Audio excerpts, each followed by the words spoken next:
Hello बच्चों, कैसे हैं आप लोग। आई होप कि आप लोग अच्छे होंगे और आप सबकी पढ़ाई भी अच्छी चल रही होगी।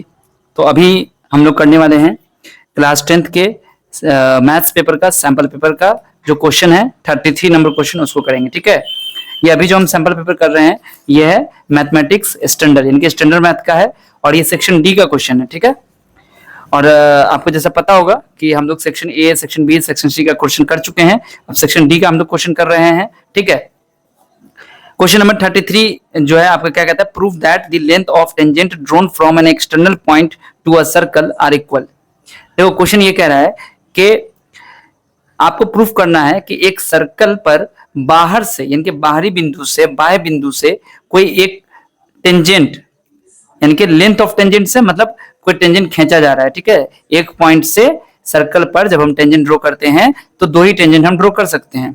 ठीक है, किसी एक सर्कल पे। तो यहाँ कहता है लेंथ ऑफ टेंजेंट जो तुमने खींचा है वो दोनों लंबाई क्या होगी, बराबर होगी। ठीक है, बात समझ में आ गई। चलिए, तो इसमें एक 5 नंबर का क्वेश्चन है ये, लेकिन इसमें 2 क्वेश्चन दिया हुआ है। एक क्वेश्चन तो आपका ये हो गया और फिर कह रहा है कि यूजिंग एबव रिजल्ट यानी कि जो रिजल्ट आपने ऊपर में निकाला है उसी रिजल्ट का इस्तेमाल करते हुए आपको यहाँ पर बीसी की लंबाई आपको पता करनी है। ठीक है, तो पहले हम लोग इसको प्रूफ करते हैं। ध्यान से सुनिएगा बात को, और मैं पूरा एकदम जैसे आपको एग्जाम में लिखना होता है वैसे मैं आपको समझाऊंगा कैसे आपको ये प्रूफ वाला क्वेश्चन करना है। ठीक है, देखो जब भी प्रूफ वाला क्वेश्चन आता है तो उसमें आप लोग को गिवन लिखना होता है। ठीक है, और जब गिवन लिखते हैं उसके बाद आपको टू प्रूफ लिखना होता है कि आपको क्या दिया हुआ है और आपको क्या प्रूफ करना है। ठीक है, और उसके बाद अगर कोई कंस्ट्रक्शन है तो वो लिखना होता है और उसके बाद आपको प्रूफ लिखना होता है। ठीक है, तो चूंकि क्वेश्चन में हमें कह दिया है कि एक सर्कल पर हम जब टेंजेंट खींचेंगे किसी बाहरी बिंदु से बाहरी पॉइंट से तो वो बराबर होगा, बस इतनी चीज आपको लिखी हुई है। ठीक है, तो हम लोग यहाँ पर क्या लिखते हैं, कंसीडर अ सर्कल। ठीक है, consider a circle with center O, with center O। ठीक है, एक सर्कल हम कंसीडर करते हैं जिसका सेंटर O है। ठीक है, देखो यहां पर हमने एक सर्कल बना दिया। ठीक है, और इसका सेंटर हमने O रख दिया। ठीक, अब इसके बाद करना क्या आपको, क्वेश्चन में आपको कह रहा है कि दो टेंजेंट यानी कि बाहरी पॉइंट है, कोई बाहर में कोई पॉइंट है, यहां से आपने क्या किया, टेंजेंट ड्रॉ किया। ठीक है, तो यहां से आप टेंजेंट ड्रॉ कर दीजिए। ठीक है, तो यहां पर हम लिखते हैं लेट पी ए, यहां पर हम लोग जो सर्कल पर पॉइंट है इसको ए मानते हैं और इसको B. Let P A and P B be two tangent. Okay, यहां तक तो क्लियर हो गया, टू टेंजेंट्स, ये चीज हो गई। अब हमें प्रूफ क्या करना है, देखो यहां पर लिखोगे टू प्रूव, क्या प्रूफ करना है, तो हमें यह कहा गया था कि पॉइंट से जो टेंजेंट हम ड्रॉ करेंगे वो बराबर होगा। इसका मतलब कि P A is equal to P B हमें प्रूफ करना है। बात समझ में आ गई। चलिए अब आप देखिए कि इसको प्रूफ कैसे करेंगे। तो यहां पर आपको क्या करना होगा, कंस्ट्रक्शन करना होगा।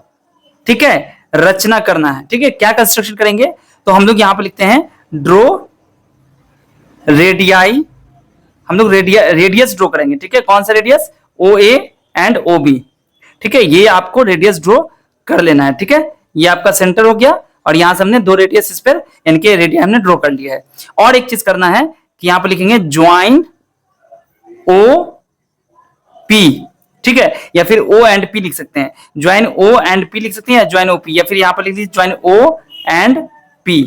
बात समझ में आ गई। चलिए इतना काम आप कर लीजिएगा तो आपको जो सीबीएसई की जो मार्किंग स्कीम है उसके तहत आपको 1 नंबर मिल जाएगा। ठीक है, ये पूरा काम करने पर। ओके, जो अभी यहां पर जो दिखाया गया 33 नंबर क्वेश्चन में आप मार्किंग स्कीम जाके चेक कीजिएगा तो उसमें आपको मिल जाएगा कि इतना काम अगर आप सही से कर लेते हैं तो आपको क्या मिलेगा, 1 नंबर मिलेगा इस क्वेश्चन के लिए। अब इसके बाद हम लोग आते हैं इसके प्रूफ पे। ठीक है, तो ध्यान से देखिएगा। देखिए प्रूफ में क्या करेंगे, देखो हम सब जानते हैं। अच्छा, यहां पर पहले कंस्ट्रक्शन कर देते हैं, इसको मिला देते हैं। ठीक है, अच्छा अब हम लोग क्या जानते हैं, हम लोगों ने थ्योरम जो इसका है, जब आप सर्किल चैप्टर पढ़े होंगे तो आपको 10.1 जो आपका थ्योरम है उसमें ये थ्योरम में ये बात कही गई है कि अगर हम सेंटर से टेंजेंट पॉइंट जो आपका है, ठीक है, जब आप टेंजेंट ड्रॉ करते हैं तो जो टेंजेंट पॉइंट होता है उसको और सेंटर को अगर हम मिला देते हैं तो क्या होता है, वो परपेंडिकुलर बन जाता है। यानी कि जो रेडियस है वो टेंजेंट पर क्या होती है, परपेंडिकुलर होती है। ठीक है, तो ये तो हम जान गए। ये हम 10.1 में हम लोग पढ़ चुके हैं, ठीक है। और ये हमारे ये जो क्या नाम है थ्योरम है या फिर ये जो क्वेश्चन है, इसमें हम उसी का इस्तेमाल करेंगे, ठीक है।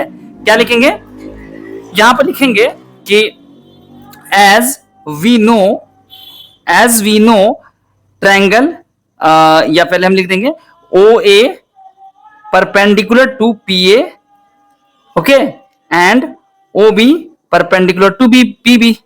क्यों, तो यहां पर आप लिख दीजिएगा थ्योरम 10.1, ठीक है। चलिए इसके बाद अब आपको करना क्या होगा, तो यहां पर देखो ओ ए और ओ ए परपेंडिकुलर है पी ए के और ओ बी परपेंडिकुलर है पी बी के, तो ये जो दो ट्रायंगल आपका बन रहा है वो क्या हो जाएगा, वो हो जाएगा राइट एंगल ट्रायंगल। तो क्या लिखोगे बच्चों, यहां पर लिखोगे hence triangle O A P and triangle O B P are right angle triangle, right angled triangle, ठीक है। ये बात समझ में आ गई। अब जब ये राइट एंगल ट्रायंगल हमारा हो गया, तो अब हम इसमें देखते हैं क्या क्या चीजें बराबर हो सकती हैं, ठीक है। तो अब यहां पर देखो ध्यान से कि ये जो आपका दोनों राइट एंगल ट्रायंगल है, तो ये जो रेडियस है ना, ये रेडियस क्या है, इसके बराबर होगा, रेडियस इक्वल होगा और ये कॉमन हो जाएगा। और आपको पता है ना कि समकोण यानी कि राइट एंगल जब बनता है उसके अपोजिट में जो साइड होता है वो हाइपोटेन्यूज होता है, यानी कि ये लाइन तो कॉमन हो गई ओपी, तो हाइपोटेन्यूज आपका बराबर हो गया, एक साइड बराबर हो गया और ये तो है ही 90 डिग्री। तो इस तरीके से हम यहां पर लिखेंगे कि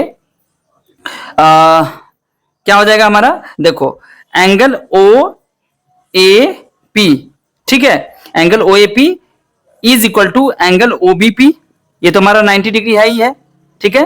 और ओपी बराबर ओपी, ठीक है। यहां पर आपने ट्रायंगल का पहले नाम लिख दीजिएगा, ठीक है। इन ट्रायंगल मैं नाम यहां पर लिखना भूल गया, O A P and triangle O B P, ये लिख दीजिएगा। उसके बाद ये कीजिएगा, ओपी बराबर ओपी हो गया, क्यों है, तो ये हो जाएगा आपका कॉमन, ठीक है, कॉमन हो गया ये।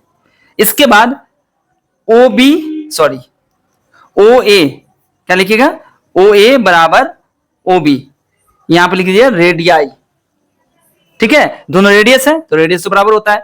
तो इस तरीके से हम देख पा रहे हैं कि आपका ये जो है ना, ये 90 डिग्री हो गया राइट, और ये हो गया हाइपोटेन्यूज हो गया, और ये आपका साइड हो गया। तो हम लिखेंगे by R H S triangle O A P congruent triangle OBP, दोनों ट्रायंगल हमारे कॉन्ग्रुएंट हो गए, सर्वांगसम हो गए। अब आपको पता है कि जब दो ट्रायंगल कॉन्ग्रुएंट हो जाता है तो उसके कॉरस्पॉन्डिंग पार्ट्स बराबर होते हैं। इसका मतलब कि अब इस फिगर को देखिएगा तो ये साइड आपका कॉमन हो गया, ये दोनों बराबर हो गए, इसका मतलब ये भी दोनों बराबर होगा। तो यहां पर हम लिखेंगे नीचे में क्या लिखेंगे, P A is equal to P B, और यहां पर लिखेंगे सीपी सीटी, और इधर लिख देंगे हेंस प्रूव्ड। बात समझ में आ गई। देखिए इसी तरीके से हमें प्रूफ करना है। देखो अब ये हमारा जो क्वेश्चन बन चुका है, तो इसमें आपको कितना 3 नंबर आपका आ गया, ठीक है। ये पूरा काम कर लीजिएगा तो 3 नंबर आपको मिल जाएगा। इसका मतलब ये जो प्रूफ आपने सिर्फ किया ना, इतना प्रूफ, ये जो यहां से आपने शुरू किया ना प्रूफ, तो ये अगर सही से कर लेते हो तो 2 नंबर आपको मिल जाएगा, ठीक है। अच्छा अब आते हैं इधर। अब क्वेश्चन में कह रहा था कि इसी रिजल्ट का प्रयोग करके, इस्तेमाल करके आपको क्वेश्चन को सॉल्व करना, जो इसके बाद दिया गया, ठीक है। तो आपका देखो रिजल्ट क्या आया कि P A is equal to P B, ठीक है। तो चलिए क्वेश्चन को फिर से देखते हैं एक बार। ये तो आप जैसे ही क्वेश्चन को पढ़ोगे आपको आंसर पता चल जाएगा, ठीक है। इसीलिए इसका वेटेज कम रखा गया है, 2 नंबर। कह रहा है कि गिवन दैट, आपको क्या दिया कि एक सर्कल है जो इंस्क्राइब्ड है एक ट्रायंगल एबीसी में, ठीक, यानी कि एक सर्कल है जो कि इस ट्रायंगल एबीसी के अंदर में है, touching the side A B B C C A, जो कि A B side, B C side और सी ए साइड को टच कर रहा है आर पॉइंट पर, पी पॉइंट पर और क्यू पॉइंट पर। कहता है ए बी बराबर 10 है, ए क्यू बराबर 7 है, सी क्यू बराबर 5 है, तो आपको बी सी निकालना है, ठीक है ना। चलिए इसको फिगर बना के हम आपको समझाते हैं, ध्यान से देखिएगा। ए बी सी ट्रायंगल है, इसके अंदर एक सर्कल है, ठीक है।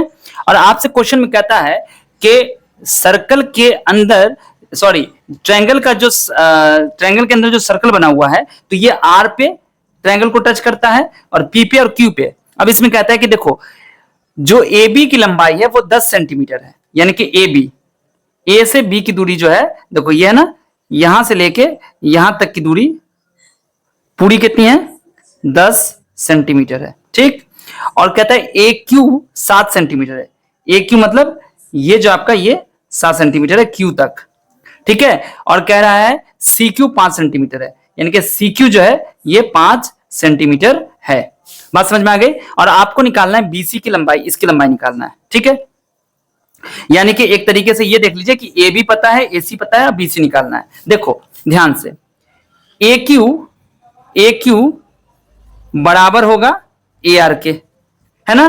तो ए क्यू बराबर कितना है, यहां पर लिख लो बराबर 7 सेंटीमीटर, क्योंकि हम जानते हैं ना कि सर्कल के ऊपर किसी बाहरी पॉइंट से अगर हम टेंजेंट ड्रॉ करेंगे तो दोनों की लंबाई बराबर होगी। तो इस पॉइंट से जो बाहर में है, इससे जब हम ड्रॉ किया टेंजेंट, ये तो टेंजेंट हो गया ना जो टच होके जा रहा है, तो ए क्यू और ए आर दोनों बराबर होगा। ए क्यू बराबर ए आर के, और ए क्यू कितना है 7 सेंटीमीटर। तो इस तरीके से हमारे पास आ गया A R is equal to 7 centimetre, ठीक है ना। ए आर 7 आ गया, तो हम यहाँ पर 7 लिख देंगे कि यहां से लेके यहां तक 7 सेंटीमीटर, ठीक है ना। अच्छा, अब जब ये 7 सेंटीमीटर हो गया तो बी आर की लंबाई क्या हो जाएगी, तो बी आर की लंबाई हो जाएगी 10 माइनस ए आर।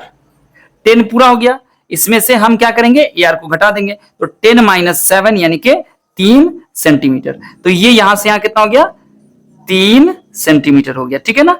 7 3 10 हो गया। अब देखो बी से हमने टेंजेंट खींचा, इधर बीपी इधर बी आर। देखो B R is equal to BP, इसलिए बीपी बराबर क्या हो जाएगा, तो बीपी तो बी आर के बराबर है, और बी आर कितना है 3 है, तो इसका मतलब बी आर बीपी 3 हो गया, ठीक है ना। बीपी 3 निकल गया। अच्छा, अब इधर से आ जाते हैं, देखो ध्यान से कि ये जो पीसी है और ये क्यूसी ये दोनों बराबर होगा, क्योंकि सी आपका बाहर में पॉइंट हो गया और ये एक टेंजेंट, ये टेंजेंट। तो यहां पर लिखेंगे सीपी बराबर सी क्यू, और ये सी क्यू कितना है 5 सेंटीमीटर। इसका मतलब सीपी की लंबाई कितनी हो गई 5 सेंटीमीटर, ठीक है ना। आपको निकालना क्या है, आपको निकालना है बीसी।